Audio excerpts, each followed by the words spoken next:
কাছ থেকে কি খেদমত নিবেন আমরা মানুষ এগুলো বুঝতে পারিনি। হতে পারে আমরা বাহ্যিক চোখে একটা দেখি, আল্লাহর মনসা আরেকটা। হজরত মৌলানা আল্লামা শেখ আহমদুল্লাহ সাহেব, আমি প্রায় মাহফিলে ওনার কথা বলি।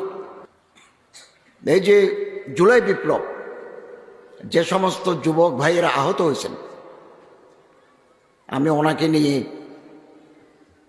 বা ওনার সহযোগিতা নিয়ে বিভিন্ন হসপিটালে গেছি, ছাত্র নেতাদের নিয়ে গেছি, সার্জিস ভাইকে নিয়ে গেছি, হাসানাতকে নিয়ে গেছি, উনিও আসছেন। আমরা চট্টগ্রামে আহত, এমনকি যারা আইসিইউতে আছে, ওনার আসুন্না ফাউন্ডেশনের পক্ষ থেকে 20,000, 50,000, লক্ষ টাকা দিয়েছে। চোখের ভিতরে গুলি ঢুকে গেছে, 2 চোখে দেখে না, 2 লাখ টাকা দিয়েছি আমরা ওনার আসুন্না ফাউন্ডেশন। আল্লাহ কার কাছ থেকে